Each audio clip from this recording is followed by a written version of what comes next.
So, on today's episode of You Don't Love Giant Robots, we maintain a relationship with our teenage girlfriend well into adulthood. Wait, hold on. I'm Nick. You are speaking for. Wait a minute. Hold on. And you are? I'm Zeke, but I'm not involved in that. That was not. Voices of a Distant Star. Let's go. We are starting. Okay, wait. Boilerplate. For people listening on YouTube, you can listen to the podcast without YouTube chicanery. If you want to see the video, you can go from the podcast and watch this on YouTube under youtube.com/@YLDGR. Yeah, I got Is that what it is? Yeah. Okay. All right. 5 letters, baby. YLDGR. Yadlager.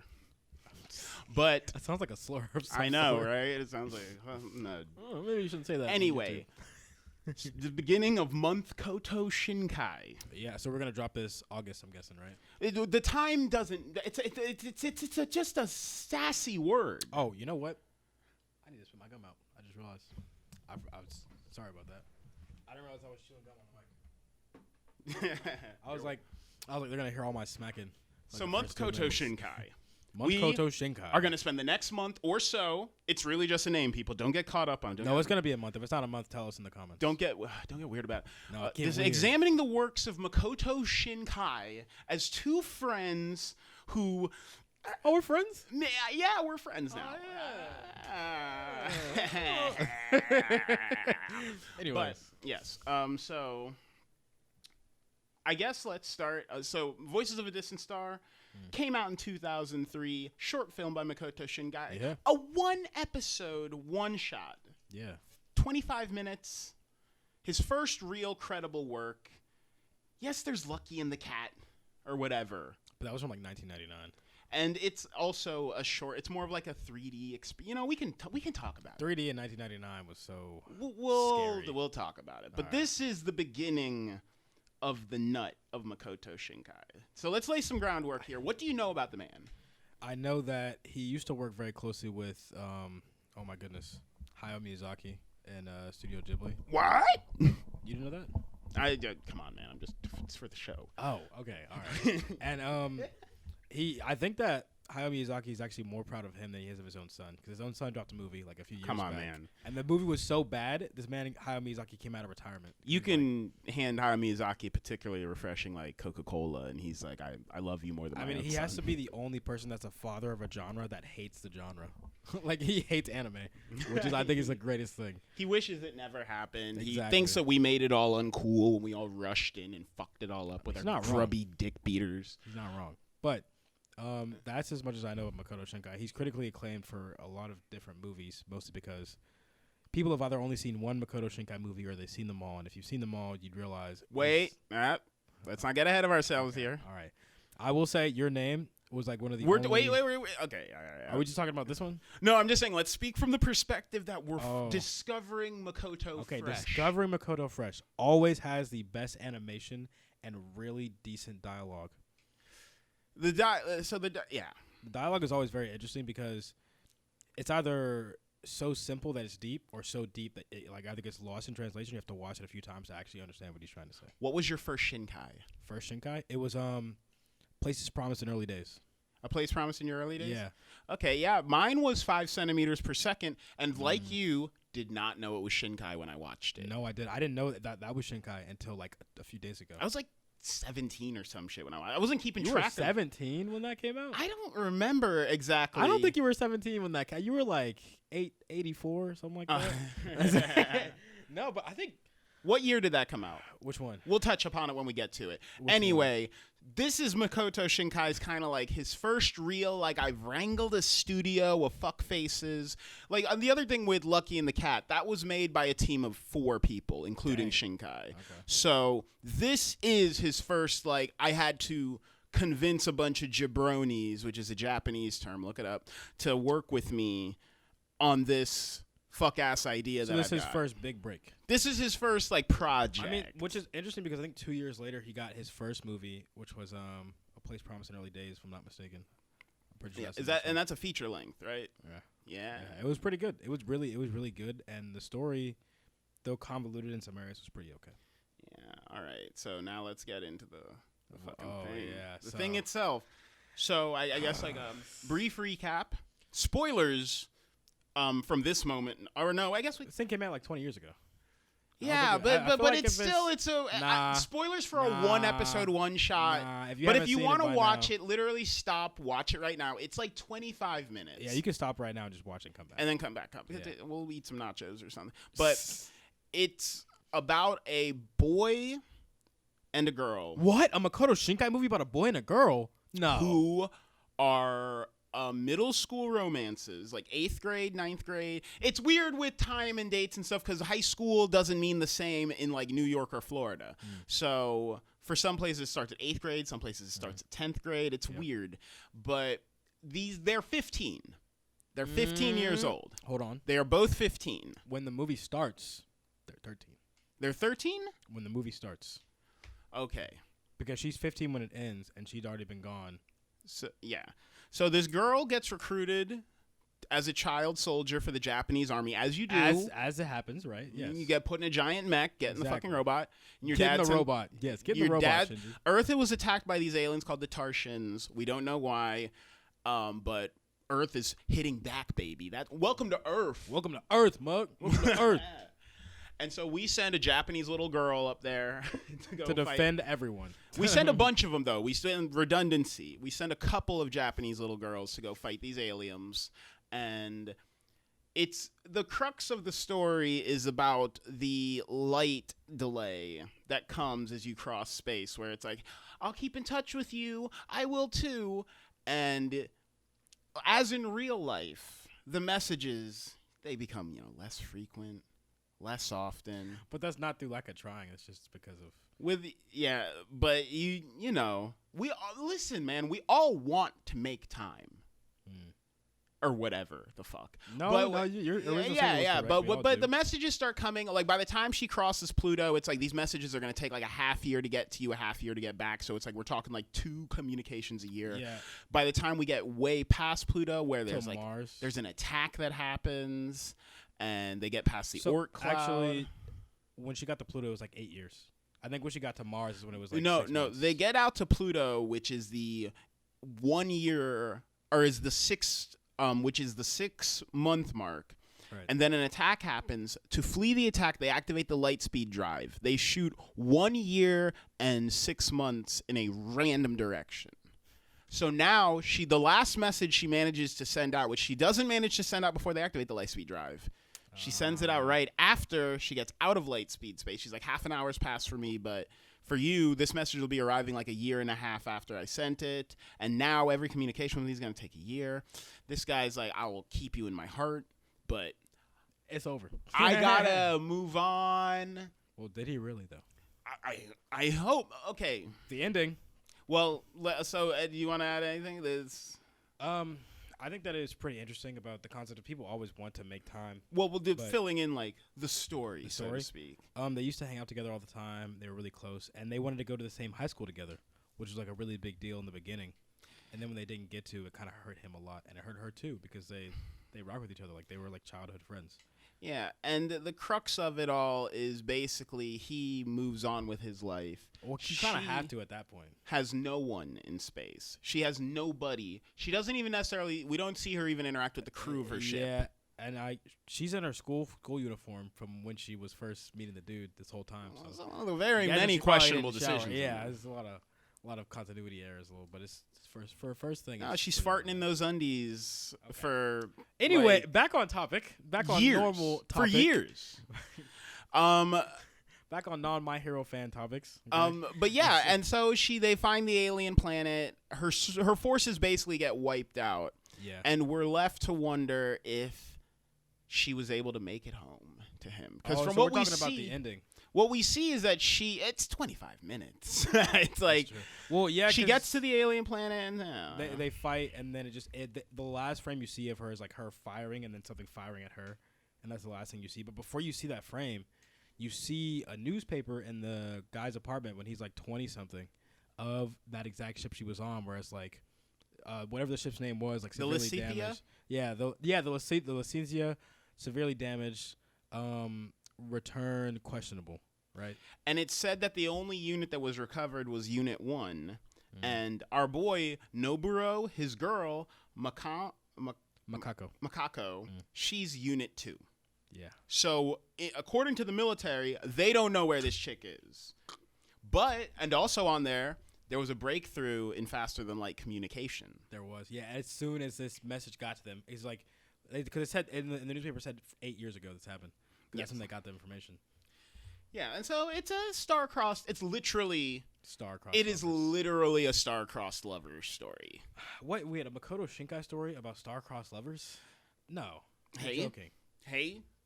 We're winding up. We got to butter these people up. They're rolling around in the kiddie pool. We got to butter them up first. All right. So I think that something I thought was interesting, right? That made me think of another movie about space, Interstellar. Do you remember what Dr. Brand? Have you seen that movie? Interstellar is this stretched out to 3 hours. Okay. Basically. No. Okay. We can talk about this at a different time. But you remember what Dr. Brand said about the only thing that can transcend space and time? Yeah, the worst scene of the movie. I remember that. Love. And I think that this story kind of it epitomizes that. Whether you agree with it or not, right? This story really does put that concept on the forefront.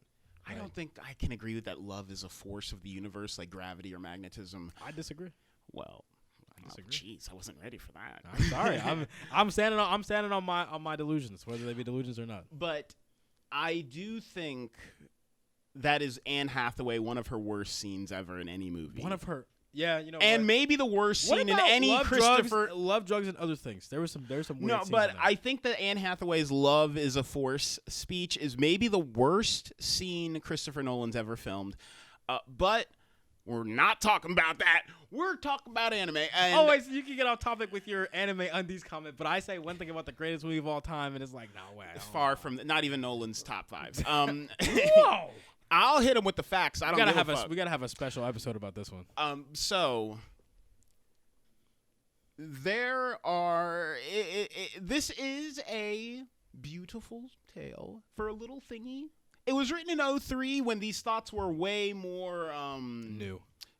He was not biting so hard off of the apple. You know, the cheapskates in Hollywood hadn't started mining every science fiction novel like Ender's. I mean, I can't even remember the first time I see time dilation show up in a fucking book.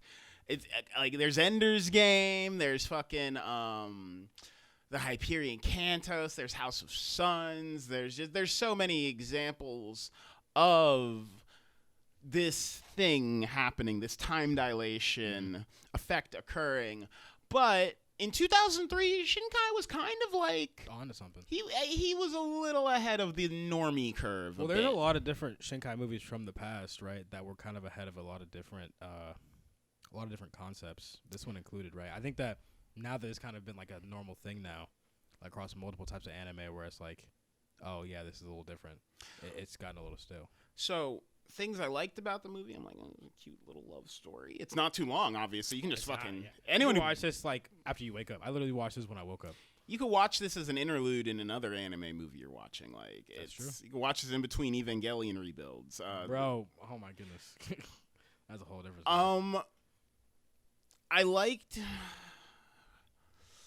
I like that it, you know, with the time it has, it doesn't spend time like explaining how the tech works or what the aliens want. Type of thing. This isn't even about the war. I'm glad it didn't try to do some twist like, oh my god, the Tarsians are actually humans. You're like waiting for it to happen. You kind of are, because when you see the Tarsian come out of the ship, I was low-key expecting a human to just walk out of that thing. Well, because the first time the Tarsians attack, it's like almost not even like it's attacking. It just kind like of starts flying around. It envelops her, and like an eyeball comes out and looks at her.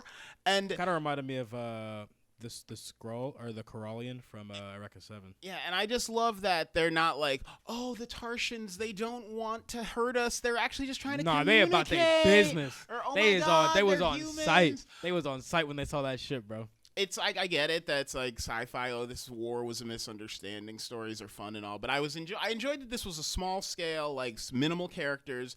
Didn't want to hire a bunch of voice actors. Got a limited budget here. Yeah. Like 2, I think. Yeah, I gave it cheap.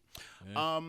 Things I did not like about it. You're gonna say the animation, aren't you? No, I think the animation's completely fine for a solo project. For the time. For the time of the solo project. Like, get the fuck over yourselves, people. It's about the feelings and stuff. I don't need all these panels on my mech and shit. Why not? You don't need the Sakuga scenes, no? We got missiles. You get your twirly missiles and lasers that don't shoot like lasers shoot. Which is weird. These fuckers get lasers can't resist it. They can't the resist. The lasers that go in like 8 different directions. They can't help themselves, dude. They can't stop it. It's like a law of nature. It's gross. But full on Japan, sort this shit out, because here's my thing. Yeah, I'm waiting for you. Was any aspect of this story served by the main girl being a child? Could she not have been like 20 and the story ends with the guy being 50? Bro, I didn't even think about that. It doesn't like... I didn't even think about why that. Why is she a kid? Literally, why? This doesn't seem like an anime that kids would watch either. This seems like a mature... it's like, this is the shit that I have to like put on my lawyer suit, and that, like, if my girlfriend were watching this and she's like, "Why was it a little girl in a little schoolgirl outfit?" I would say I'd have nothing. You have to defend all of it. I have nothing, and it's like, dude, don't put me in these predicaments. I didn't even think about that though, because that's such like a. It's gonna sound weird, but that's such a normal thing in anime. You don't even register it now. Like, if you watch enough. Hey, I was very confused. I was like, okay, like Evangelion does a tremendous job of walking into, here's why it has to be like a 12-year-old boy who doesn't want to be in the robot. Because they do a lot to like explain this, because in reality it is crazy.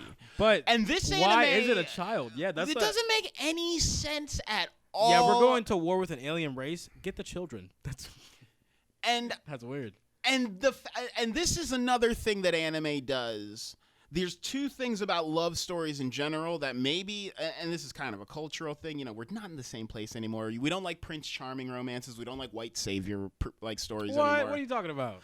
And very much so, I hate whenever it's you're the only one for me and I'm the only one for you stories. Like, I hate love stories like that. And can I ask you and I hate child love. And animes love child love. Goku and Chi-Chi met as children. Ponyo is about like 2 5-year-olds deciding to get married. And it's like, what is this? What is this? You sort this shit out on like a cultural level, literally. Like, I don't get what's up with this idea. It's the further Disney princifying. Disney was like, oh, at 16 you'll meet the right guy and you'll have to have sex 1 time in your life and it'll all work out. And that was fucked up. But Japan, guys, you got all of these series where it's like, we met when we were like in 6th grade and I knew she was the one. And I'm like, we know this shit ain't going down like this for you guys, so why is this the fantasy? You started ranting, and I really was like, okay, you're tweaking, but you're not. Like, you're not wrong. Like, because I was having a conversation about this with a coworker of ours, and he was saying the same thing. I'm like, yeah, that is kind of weird. But the more you think about it, a lot of these anime love stories start off when they're like in elementary school, and it's kind of like, bro, that is a little weird. I don't care. That is a little weird. I never even noticed, because you also have shows like Nana or like Golden Time, where it's like actual like older people getting into romance, but that's the rare ones. Like, I didn't even think about. That's crazy. I love my big titty, big booty exploitation. I'll watch. What was the one about the girls with the big titties and the big butts fighting in the pool? Oh, I don't remember. I remember I saw degenerates. That. No, because I saw that show when I was way too young. I saw that show when I was like 9. But yeah, those shows I'm fine with that. But it's the ones where it's like, they're kids. What is with the trend in anime of a woman, like a book falls off a shelf, hits a woman on her head, and she has the mind of a 2-year-old, but you can still have sex with her? What's up? Or like the 400-year-old like witch that's like looks like a child, but she's 400 years old, so it's okay. I'm like, tripping into 14-year-old titties. Come on. Wait, hold on. Where did that come from? That happens in fucking Welcome to the NHK. You have a guy tripping into titties. Well, you have more than. Hold on. Wait. You have more than just titties. You have more than just. He tripped into kissing a dude. So I don't think that's. Equivalent. Titties. But I'm just saying, a lot more than just that happens in Welcome to the NHK. So I don't think that's a fair equivalency. Welcome to the NHK is a show that's meant to be unnerving. And no, but the tripping into titties, dude. Come on. That does happen pretty often. I'm gonna be honest. And has that ever happened to you in real life? And if it doesn't happen here, please. I don't think it's happening more over there. Actually, we've got the breast implants, dude. I think it has happened to me in real life, but it was a fairly awkward circumstance. Oh, well, that's good then. Did blood run out your nose and then like a big teardrop appear above your head that lowered? No, and then like sure. lines. And no, for sure. And then like she hit me, but you don't see her hitting me, but you see like the cross on my head. And then you like ate like a spiced bun and started punching your chest really No, hard. exactly. Nice. No, nice. but there is. So I will say this, right? Because I was talking with the same coworker I mentioned earlier about the type of like romance anime I do like, because I'm a huge slut for romance. Like I am a romance anime dude, right? And the ones that I end up resonating with the most are the ones that are the most realistic, or the ones that aren't like the crazy ridiculous. Like I can watch the crazy ridiculous ones; those are bearable because I like romance. But the ones that I like the most are the ones like the Golden Times, or like the real lives, where it's like it seems like it would actually happen in real life. You know? Even fuck it. I'll take an arrow in the back. First season of Sword Art Online. Oh, wait. First part of the first built over 2 years. Wait. First part of the first season or second part of the first season? The point is that relationship. Answer 2 the years question. in the making. Answer the question, because you said because his cousin likes him at the end of the show, at the end of the first season. I'm talking about the guy with the black sword, Kirito or whatever. Yes. He meets and the Asuna, girl. Yes. But you said season 1, because by the end of season 1, both Asuna and his cousin fall in love with him. So what do you mean? His cousin? Did you not finish Sword Art Online? Wait, the little girl thingy or whatever? No, the chick with the black head. Okay. What's the last thing you remember about Sword Art Online? Wait, which Sword Art are you talking about? Because I'm talking about the very first one. The very first one. There's 2 parts of season 1. Then it goes to Elfheim Online, right? And then Gun Game, or it goes to Elfheim is part of season 1. No way. I was there when it was written. Don't speak Whatever, the dark. dude. Don't speak the dark. Whatever, to me, dude. The point is, Sword Art takes the time to say that his relationship with the chick with the green sword or whatever, Asuna. People are gonna cook him in the comments, bro. They are Hold on, I'm gonna let you finish. Years. I'm gonna let you finish. But his lack of information on this, I cook him in the comments. Blame him. I don't give a fuck about Sword Art. I do. I think the first time you watch Sword Art Online is the best it will ever be, and that is its great tragedy. Digimon's the best isekai. Whoa! Jobless reincarnation. Nah. Jobless reincarnation. They're all posers. No. Jobless reincarnation is the isekai. I promise you. Have you seen it? Does it have a badass song that works in English or Japanese? Yes. Okay. Actually, I'm not sure. It doesn't really have openings. It's a little different. Digimon are the champions. It's a fucking This dude is just old. banger, dude. I see girls twerking to the club at it all the time. So I don't think anybody your age twerks. I'm gonna be honest. we invent what the fuck? Y'all did not invent it. Yes. The younger part of your generation. Yes. Did. The younger part of your generation. We were the younger bro. I got people 40 years old twerking out here. What you talking about? Look. Don't speak. You don't even know what the crybaby is, do you? No, I'm not old. All right. All right. No, I'll post a link of a stripper doing the crybaby in here. I'll post a black and white. I'll sepia tone this shit. As you guys can tell, the ketamine is now hitting in, and Nick is getting into his mid-episode rant. So anyway, Shinkai though. Makoto Shinkai. Yeah. Why are they kids? Why is and most of all, this guy, is he this invested in these messages?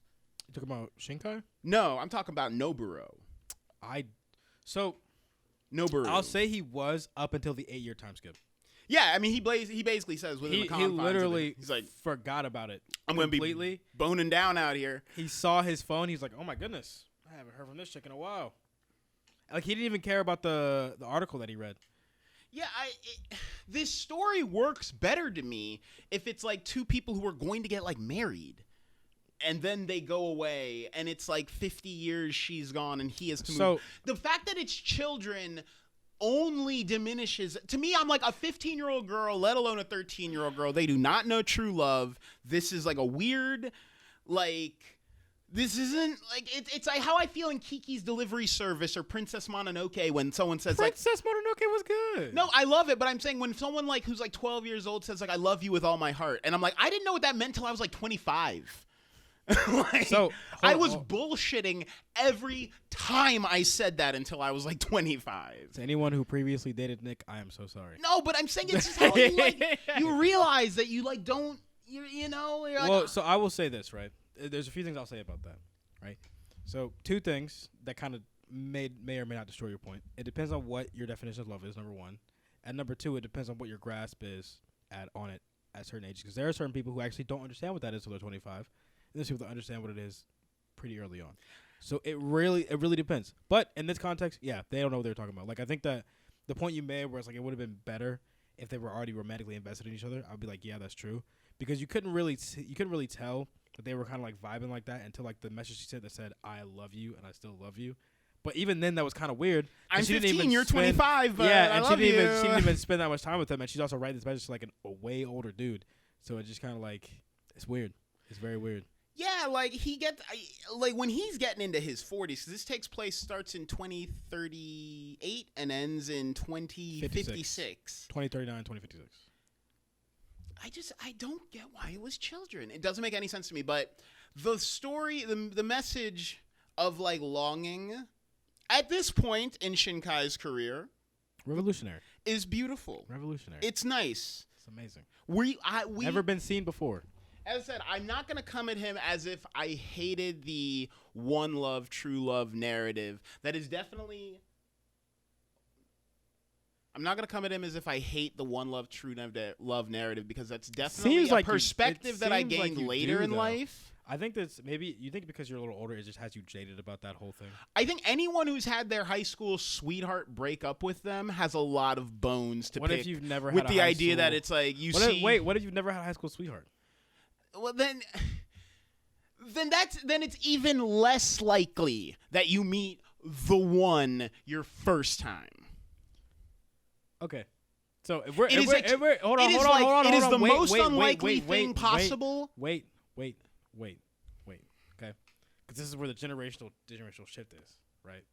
I think that maybe in your generation that was true, and maybe it's because like the lack of information that was there when you guys were our age, that might have been the standard.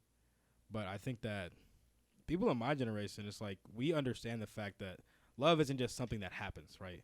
Love is a decision you make constantly to just choose to be with this person and choose to give your best to this person, right?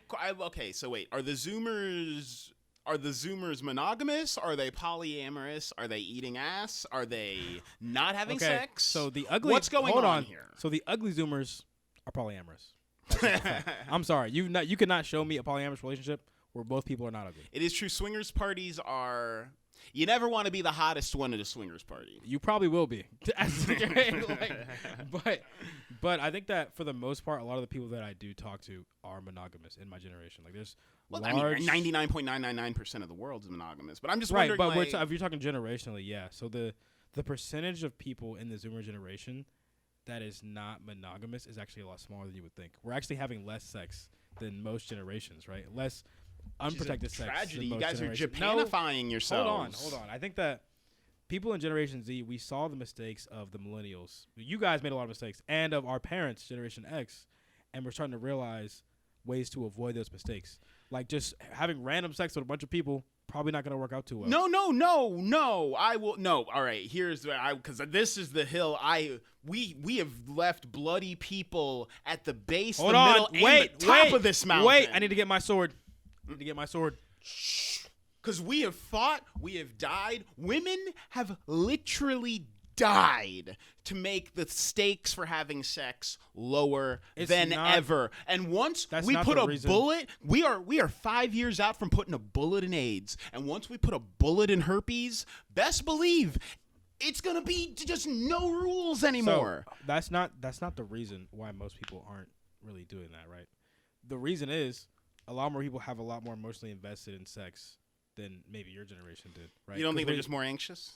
I think that has something to do with it, yeah, obviously, because anxiety is kind of like has been on the rise consistently for the past like 25 years. I don't think anxiety is any higher. If anything, I'm not gonna say like, oh, things are better. Things to me feel are better. So much better than they did 10 years ago. So I'm telling you, I think better. the anxiety stuff is like all news, and it's all people being told to be anxious and stuff. I don't think that. So I'm agreeing with you on that point, but it doesn't negate the fact that it is something that's becoming normal. And the reason people are kind of checking out of stuff like casual sex or just like being a whore all the time is kind of like they understand that that's not really what's gonna make you happy. Do you get what I mean? Like you can have as much random sex as you want, but you still have that empty hole in your heart. But if you find the one person you can just be cool with for the rest of your life, it's like you don't even want to do that anymore. Do you get what I mean? I don't know, man. It could just be a generational difference. We had hundreds of years of people pretending that they enjoyed their marriages and them not working out. Well, some people actually do enjoy their marriages. And now we've got okay. So here's what the numbers state. And this is me. If you must know, this is quoting like Match.com, OkCupid, Plenty of Fish. They're all owned by one big company, who own basically every dating website except for like Tinder and like JDate are owned by the heck is JDate? JDate's like a Japanese importing fucking thing. I know it's fucked up. But pretty much like every dating company, like Christian Mingle and all that shit, Plenty of Fish, they're all owned by one company, Match Group. That makes sense. And so they release studies about like, hey, yo, we have like all the dating data. We know what everyone online is basically doing. And the numbers are stating that the top caliber of dudes, the top 10, 20% of dudes are getting all the sex. And the bottom 80%, it's similar to the economy. Yeah. It's similar to the housing market. I will say that you're accurate in the representation when it comes to online dating. When it comes to real life and things that actually happen. Well, you guys are online dating way more than me. Hold on. When it comes to real life interactions and dudes actually going out and shooting their shot and like, making the effort to find someone to spend the rest of their life with. Which is happening less and less. It depends, right? No, it depends. Hold on. Happening less. Hold on. It depends, right? It depends on people's spiritual beliefs, depends on people's political beliefs, and it depends on where the person is at in the United States, right? I think that is a bigger determinant than some dating site data, because a lot of that data is convoluted and it's shifted to look at a certain direction. So people have this like nihilist think of like, oh my goodness, I'm never gonna find a girl. The girls are only gonna want the top 80% of dudes. Like if you go on a dating website, that's probably the type of person that's on there. So yeah, obviously, like from that perspective, yes. If you're on a dating site, only gonna go for like top like 80% of people. That makes sense. I don't think. Because this is at least there's some. I don't want to. We could get deeper into this because I have some.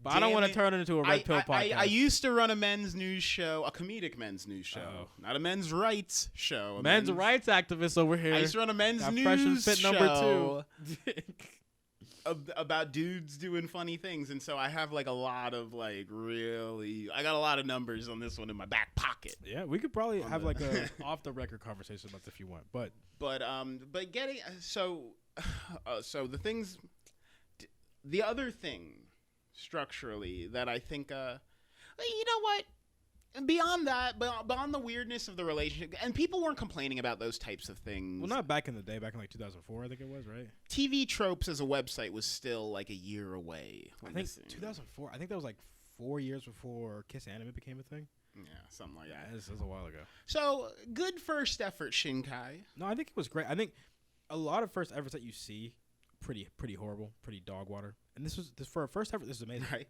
Look at Ghibli's son.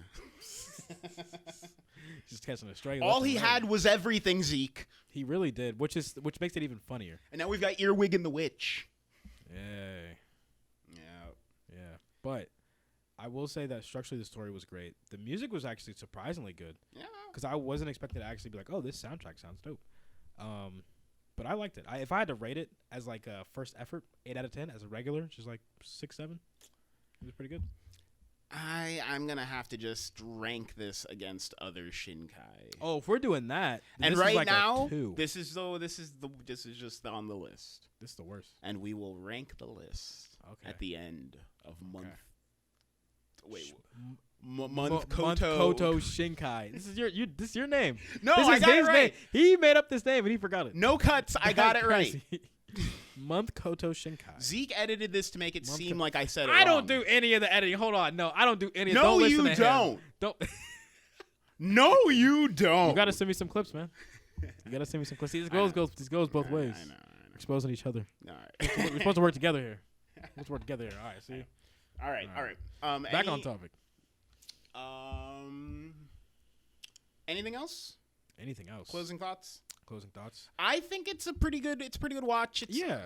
If you have like 20 minutes before you go to bed, it's a good thing to watch. This is a very good primer because there's a lot of things in here which that you will see in every Makoto Shinkai movie. Similar to how you watch like Christopher Nolan's filmography and you're like, did your mother get beaten up by a grandfather clock? Like, what happened here? Time is like in all of his movies. What is with you? Did your mom get drunk one night, go out to the club, and bring home time? You know something that I also found out? In almost every Christopher Nolan movie, Hamilton drops a watch coinciding with that movie. Yeah, he's got loves time. I love time. He's like that one character from Ben 10 Ultimate Alien that had like a bunch of clocks everywhere. It's such a fucking zoomer bull. Listen, everybody knows who I'm talking about. All the cool people know exactly who I'm talking about. I watched Ben 10, but I watched it because I'm like a stupid animation weirdo who was way too old to be watching it at the time. I think you're never too old to watch Ben 10, especially. I was Ben like, 10 oh, Ultimate. a Man of what is it? Man of Action. I was like, Man of Action Productions. All right, I'll give it a best animation. Look, they had Generator Rex. Generator Rex was good too. It was good, but boy, we're just getting way off topic here. Okay, Makoto Shinkai, month Koto Shinkai. Just relating it to your favorite Cyber Chase episode? Wait, there was another one. There was like a math-related one. What was that? Oh, I think it was Cyber Chase. Yeah, I guess. Yeah, Cyber Chase is good. I was too old. I only know of it, I know of, oh shit, what's her name? Billie Eilish. It's like a word in my head. I have no pictures in that folder. That whole thing is weird. It's a folder with no content. You just know of the name. Like the name exists and that's it. I've allocated the space, but there's nothing in there. I guess in some small anime news that happened this week, or do we want to save that for the anime news episode? Yeah, let's just save for the news episode. Okay. All right. So yeah. Boilerplate. Well, this has been You Don't Love Giant Robots. It's been exciting. Hold up, you crazy bag of rats. Turn the thing down. This man has his thing turned up. You believe this? Crazy. So yeah, been a I good guess. Episode. News show after this at some point this week. So what's our next episode? What's the next Shinkai? Makoto Shinkai? I think we should do. Gotta do them chronologically. A Place Promised in Early Days. I think that's the next one. But if it's not, we can just watch the next one. But Place Promised in Early Days, I'm 90% sure it's the next one. So that's what we're doing next. Okay. So yeah, we were doing a Place Promised in Our Early Days on the next step. What else is there? There's too much live action anime coming out. Yeah. You gotta start treating live action anime like Twitter. Just stop using it. Twitter's gone. Nah, I think Twitter's gonna be okay. It's literally doesn't. You're exist saying anymore. that, but I got faith in Twitter. Yeah. Well, that's the first entry in month Koto Shinkai. Month Koto Shinkai. We'll be back, and so will all of his regular story tropes. Yep. Also, this show can be listened to as a podcast or watched on YouTube. You can listen to it without ads or watch it with video content. You can watch it with video content. And yeah, we're just going to keep doing this. Sound off in the comments. Like, comment, subscribe. Leave a review wherever podcasts have reviews to be left. And kiss your dad right on the lips. Don't. I mean, if he wants you to. If it's Tom Brady, he'll probably be cool with that. Kick your dog. Pirates don't kick some anime. Dogs. Tell her you love her. How do you know it's a her? Oh, I know. Just assuming. And right here. In your heart, ask yourself, if you really loved them, wouldn't you know where your giant robot is right now? I know where mine is. You know where yours is? Yeah. All right.